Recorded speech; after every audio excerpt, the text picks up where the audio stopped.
اعوذ باللہ من الشیطان الرجیم بسم اللہ الرحمن الرحیم۔ ناظرین کرام، پروگرام دینی مسائل میں آپ کا میزبان مولانا سعید اللہ خان آپ کی خدمت میں حاضر ہے۔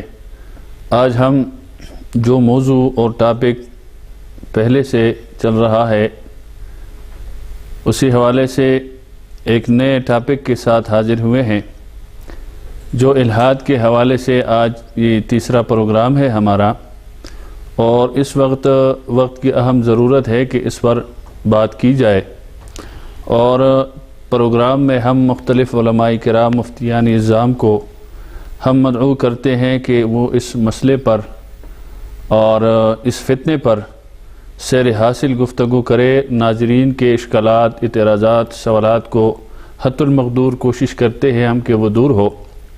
تو آج بھی ہمارے پاس اسٹوڈیو میں تشریف لائے ہیں ہمارا پہلا مہمان محترم جناب سعد خالد صاحب، جو master degree holder کامسٹ university a bit آباد تھے، وہ آج پھر تشریف لائے ہیں، اور چونکہ وہ مصروف ایک زندگی ہے ان کی، لیکن اس کے باوجود ہمارے لیے وقت نکالتے ہیں۔ تو حضرت آپ ہمارے پاس تشریف لائے، آپ کا شکریہ۔ اس کے ساتھ ہمارے دوسرے مہمان حضرت مولانا مفتی عبدالرزاق صاحب بھی تشریف رکھتے ہیں، وہ بھی ٹیچر بھی ہے، پروفیسر ہے، اور ساتھ ساتھ خطیب بھی ہے۔ اس کی زندگی بھی مصروف ہے، لیکن چونکہ یہ مسئلہ بڑا اہم ہے اس لیے ہمارے پاس وہ آج تشریف لائے ہیں۔ حضرت آپ کا بھی بہت شکریہ۔ چونکہ شروع ہی سے الحاد کے حوالے سے کافی بحث، کافی گفتگو ہماری ہوئی ہے کہ الحاد کیا ہے، قرآن و حدیث اس حوالے سے کیا کہتے ہیں، اور عقل، نقل اور سائنس کے حوالے سے اس پر تقریباً گفتگو ہوئی ہے، لیکن کچھ سوالات، کچھ چیزیں ایسے رہ گئی تھی کہ ہم نے چاہا کہ ناظرین کے سامنے اس پر بھی بات کی جائے تاکہ یہ اشکالات اور اعتراضات بھی دور ہو۔ جناب سعد خالد صاحب، سوال یہ ہے کہ ملحدین جو ہے، جو پورے دین کے انکار کیے بیٹھے ہیں، اللہ تبارک و تعالی سمیت، وہ عقل پر پرکھتے ہیں چیزوں کو، جبکہ ہمارا جو دین ہے یہ دین آخری، یہ عقل کی بنیاد پر نہیں ہے، بلکہ اللہ نے آسمان سے دین اتارا ہے۔ لیکن بہرحال کچھ لوگ عقل سے دیکھتے ہیں، عقل سے پرکھتے ہیں، تو یہ ایک مسئلہ اور یہ ایک اعتراض اٹھاتے ہیں قدر یا تقدیر کے حوالے سے۔ تو اس بارے میں آپ وضاحت کریں ناظرین کے سامنے کہ مسئلہ تقدیر کیا ہے۔ بسم اللہ الرحمن الرحیم۔ رب اشرح لی صدری ویسر لی امری واحلل عقدۃ من لسانی یفقہوا قولی۔ جزاک اللہ مولانا سعید اللہ خان صاحب، آپ نے جو الحاد کا سلسلہ شروع کیا ہے اس کے لیے آپ نے ہمیں پھر سے دعوت دی ہے۔ بیسیکلی یہ جو تقدیر کا مسئلہ ہے، یہ آپ سمجھیں کہ ہمارے جو مسلمان ہیں ان کو بھی اس کے حوالے سے کنفیوژن ہوتی ہے، جی، اور ملحدین خصوصاً اس پر اعتراض اٹھاتے ہیں۔ اس میں سب سے بنیادی چیز ہے کہ اللہ کی ذات کو سمجھا جائے نا، جی، کہ اللہ رب العالمین کو ہم تمام صفات کے ساتھ مانتے ہیں، اور اس کی ایک صفت ہے کہ وہ علیم ہے یا عالم الغیب ہے، کہ اس کو ہر ایک چیز کا علم ہے، اس کو پاس، پریزنٹ، سب چیزوں کا علم ہے۔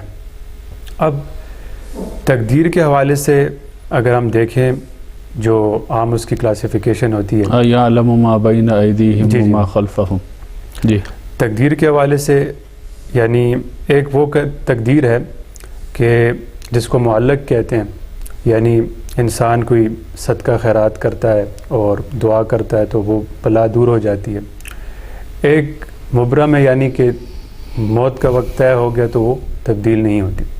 اب اعتراض جو ہوتا ہے تقدیر کے حوالے سے کہ اگر خدا کی ذات کو سب کچھ پہلے سے پتہ ہے، جی، تو میرے اور آپ کا جو ایکشن ہے، جو عمل ہے، اس کا تو کوئی فائدہ نہ ہوا۔ ٹھیک، تو یہاں پر ہم معذور ہیں پہ۔ جی بالکل، یہاں پہ 2-3 مثالیں میں آپ کے سامنے ذکر کرتا ہوں۔ ٹھیک، پہلی مثال بڑی عام ہے، آپ کے ذہن میں بھی یہ ہوگی مثال، کہ ایک استاد اپنے اسٹوڈنٹس کے بارے میں کہہ دیتا ہے کہ میرے فلاں اسٹوڈنٹس ہیں، یہ فیل ہوں گے، جی، اور جب ایگزام ہوتا ہے اور 2-3 مہینے بعد جب رزلٹ آتا ہے تو وہی اسٹوڈنٹس جو ہیں وہ فیل ہوتے ہیں۔ تو استاد کہ کہنے کی وجہ سے تو وہ فیل نہیں ہوئے, ان کا اپنا عمل تھا, انہوں نے محنت نہیں کی.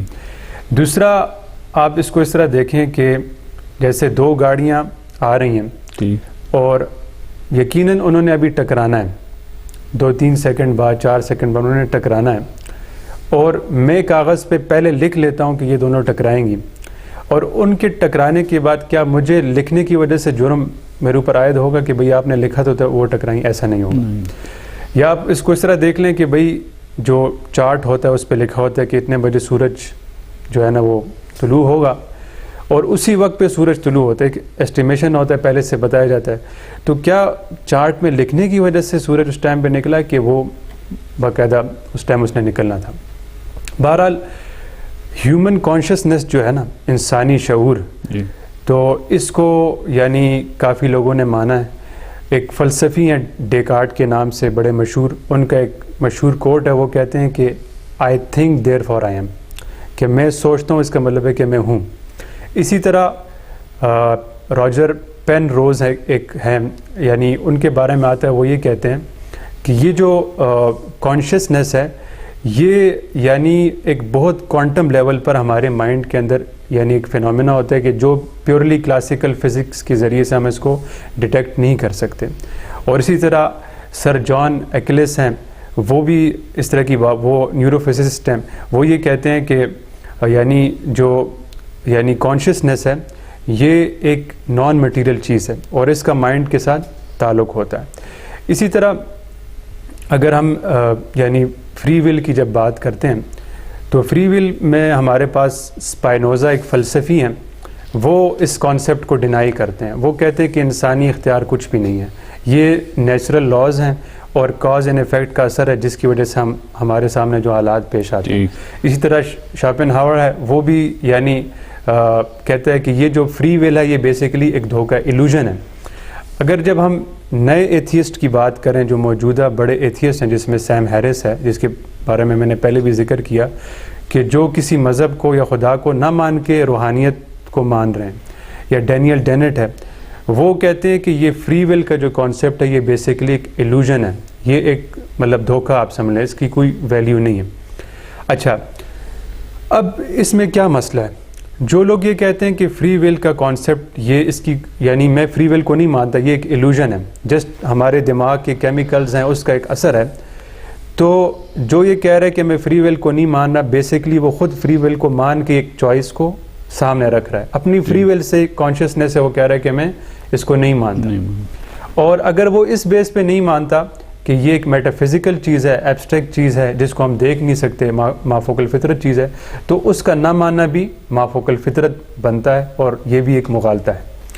تو فری ول یعنی اس کی اہمیت ہے. فری ول اگر اس کو اس طرح دیکھیں کہ اگر فری ول ایلوژن ہے, اگر فری ول دھوکہ ہے, تو پوری دنیا کے اندر جو جسٹس کا سسٹم ہے, کورٹس کا سسٹم ہے, موریلٹی کا سسٹم ہے, یا سزا و جزا کا جو سسٹم ہے, اس کا تو پھر کوئی فائدہ نہیں رہتا. تو اللہ تعالیٰ نے انسان کو جو ہے نا شعور دیا ہے, اور اللہ تعالیٰ انسان کا جو حساب کتاب لیں گے وہ اس کے جو ایکشنز وہ خود کرے گا. اسی چیز کو اللہ تعالیٰ نے قرآن کریم میں بھی بیان کیا ہے کہ اما شاکرا و اما کفورا, کہ انسان کو اختیار دیا کہ وہ شکر کرے یا کفر کرے. اور دوسری جگہ اللہ تعالیٰ فرماتے ہیں کہ فَأَلْهَمَهَا فُجُورَهَا وَتَقْوَاهَا قَدْ أَفْلَحَ مَنْ زَكَّاهَا وَقَدْ خَابَ مَنْ دَسَّاهَا, کہ نفس کے اندر برائی اور اچھائی دونوں ڈال دی گئی. پھر خصوصاً سورہ قیامہ کے اندر اچھائی والی جو نفس ہے جو اچھائی کرتی ہے اس کا بھی ذکر کیا, اور پھر سورہ یوسف کے اندر یعنی جو برائی والی نفس ہے اس کا بھی ذکر کیا, اور سورہ فجر کے اندر اس نفس کا بھی ذکر کیا جو اللہ کی اطاعت کر کے یعنی ایک سٹیج پہ پہنچ جاتی ہے جس کو نفس مطمئنہ کہتے ہیں. تو لہٰذا فری ول کا کانسیپٹ ہے. اگر اب ہم دیکھیں, ہم کہیں کہ بھئی ہمارے سامنے کچھ کیسز ہیں, جس طرح یو ایس کے اندر ایک یعنی اسٹڈی کے متعلق کہ تقریباً 216 یا 218 بلین ڈالر کا نقصان ہوا, 40% فوڈ ویسٹیج, ٹھیک ہے نا, کھانا ضائع ہوتا ہے. اسی طرح آئل رچ جو کنٹریز ہیں ٹھیک ہے، وہ بڑی لیفش اور ایکسٹرا ویگنٹ لائف گزار رہے ہیں اپنی، اور وہ عیاشی وغیرہ کر رہے ہیں اور اپنے پیسے کو مطلب ضائع کر رہے ہیں، یا یورپین بینکس کے اندر جو ہے وہ یعنی غیر قانونی جو پیسہ پڑا ہوا ہے. اب ان چیزوں کو غربت ختم کرنے کے لیے بھی استعمال کیا جا سکتا ہے اور بھوک کو بھی ختم کرنے کے لیے استعمال کیا جا سکتا ہے. ہماری جو ریکارڈنگ ہو رہی ہے تو اب یہ ریکارڈنگ جو ہے یہ ہم اپنی مرضی سے کر رہے ہیں، ٹھیک ہے نا. ہماری جو ریکارڈنگ ہو رہی ہے اس پہ ہم مجبور نہیں ہیں، ٹھیک ہے. اگر کوئی کہے کہ اللہ تعالیٰ ہر وقت دیکھ رہا ہے، اس کو پتہ ہے، تو اللہ تعالیٰ اس دیکھنے سے اور جاننے سے ہمیں مجبور نہیں کر رہا. جیسے ایک جج ہے تو جج ایک شخص کے بارے میں کہہ دیتا ہے کہ یہ جرم کرے گا، اور وہی شخص جرم کرتا ہے اور جج اس کا فیصلہ سنا دیتا ہے کہ اس کو پھانسی ہے. تو جج کے فیصلہ سنانا اس کے اس عمل کی وجہ سے. اور اسی طرح ایک ٹیچر جو ہے وہ ایک ٹیسٹ دیتا ہے، ایک پیپر دیتا ہے، اور وہی کویسچن دیتا ہے، اس کو پتہ ہوتا ہے کہ اسٹوڈنٹ نے جو آنسر دینا اس کو آلریڈی پتہ ہوتا ہے، اور اسٹوڈنٹ وہی آنسر دیتے ہیں. اب اسٹوڈنٹ کا یہ خیال ہوتا ہے کہ یہ میں نے اپنی چوائس سے دی ہے، اور حالانکہ ٹیچر نے پہلے سے اس کو پلان کیا ہوا تھا. لہٰذا اللہ تعالیٰ نے ہمارے لیے جو پلان کیا ہوا ہے وہ اس کے یعنی علم کے مطابق ہے، مگر اس نے ہمیں فری ول دی ہے. اس میں ایک آخری ایک نقطہ ہے کہ یہ کہا جاتا ہے کہ اگر اللہ تعالیٰ نے پہلے سے کسی کے لیے طے کر دیا کہ وہ کافر ہے یا وہ جہنم میں جائے گا تو اس کا کیا قصور ہے. اس کا جواب بھی اللہ تعالیٰ نے سورہ بقرہ کی آیت نمبر 6 میں دیا کہ ان الذین کفروا سواء علیہم اانذرتہم ام لم تنذرہم لا یؤمنون.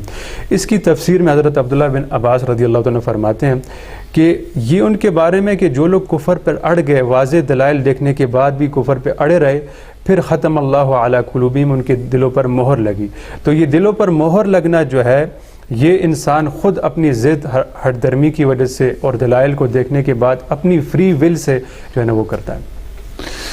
ماشاءاللہ جی. حضرت مفتی صاحب، اس مسئلہ قدر کے حوالے سے آپ سے بھی تھوڑی سی وضاحت چاہوں گا کہ قرآن و حدیث اس بارے میں کیا رہنمائی کرتا ہے. اس کے ساتھ ساتھ یہ بھی ایک سوال ہے کہ مرنے کے بعد کی جو زندگی ہے، چونکہ یہ لوگ عقل پر چلتے ہیں اور عقل سے چیزوں کو پرکھتے ہیں، تو وہ یہ سمجھتے ہیں کہ جب انسان مر جائے، ختم ہو جائے، تو اس کے بعد کیسے زندہ ہوگا. تو قرآن و حدیث کے حوالے سے اس کی بھی وضاحت فرمائے ناظرین کے سامنے کہ اللہ تبارک و تعالی کیسے زندہ فرمائیں گے. بسم اللہ الرحمن الرحیم. ان الحمد للہ الصلاۃ والسلام علی رسول اللہ. ماشاءاللہ. جہاں تک تعلق ہے تقدیر کا، تو اس کے لیے اللہ سبحانہ و تعالیٰ نے قرآن مجید میں لفظ قدر لایا ہے. جی ہاں. انا کل شیء خلقناہ بقدر. اللہ فرماتے ہیں ہم نے ہر چیز کو اندازے سے پیدا کیا. اب جیسے ماشاءاللہ سعد خالد صاحب نے وضاحت کر دی کہ تقدیر کی اہل علم نے 2 قسمیں لکھی، مبرم اور معلق. حضرت علی المرتضیٰ رضی اللہ تعالیٰ عنہ سے کسی نے پوچھا بھئی تقدیر کیا ہے، تو آپ نے فرمایا کہ اپنے ایک پاؤں کو اٹھا لے. اس شخص نے اٹھا لیا، پھر فرمایا دوسرے کو اٹھا لے، تو کہا دوسرا تو نہیں اٹھا سکتا. تو آپ نے فرمایا کہ دیکھو اللہ سبحانہ و تعالیٰ نے زندگی کے آدھے فیصلے اپنے پاس رکھے ہیں اور آدھوں میں اختیار دے دی. تو تقدیر کا مسئلہ تھوڑا سا مبہم اس اعتبار سے ہے کہ اللہ کے پیغمبر صلی اللہ علیہ وسلم نے اس کو قریدنے سے منع فرمایا. بس اس پر ایمان رکھنا ہے، جیسے ہم ایمان مفصل میں پڑھتے ہیں والقدر خیرہ وشرہ من اللہ تعالی والبعث بعد الموت. اس کے ساتھ آپ نے جو دوسرا کویسچن کیا کہ قرآن کریم میں آخرت کے حوالے سے کیا ثبوت ہے. سب سے پہلے تو ہمارے ناظرین کو یہ معلوم ہو کہ آخرت کا لفظ اور قیامت کا لفظ قرآن میں مختلف نام آئے ہیں آخرت کے، لیکن اس میں ایک مفہوم ہے اگر ہم سمجھ لیں کہ آخرت کا لفظی معنی ہے بعد میں آنے والی چیز. اس کے جو مقابل لفظ ہے وہ لفظ دنیا ہے، اس کا معنی ہے قریب کی چیز. تو آخرت کا مفہوم اہل علم نے یہ لکھا ہے کہ انسان مرنے کے بعد ختم نہیں ہو جاتا، بلکہ اس کی روح زندہ رہتی ہے، اور ایک دن آئے گا اللہ سبحانہ و تعالیٰ اپنے امر سے ارواح کو دوبارہ اجسام میں داخل فرمائیں گے، عالم محشر قائم فرمائیں گے. تو یہ آخرت کا تصور ہے. یہ حضرت آدم علیہ السلام سے لے کر حضرت محمد مصطفیٰ صلی اللہ علیہ وسلم تک تمام پیغمبروں نے دیا. اہل علم فرماتے ہیں علماء کہ قرآن کریم کا 1/3 حصہ آخرت پر ہے. اگر ہم پہلے پارے سے شروع کریں تو پہلے پارے کے پہلے صفحے پہ ہے والذین یؤمنون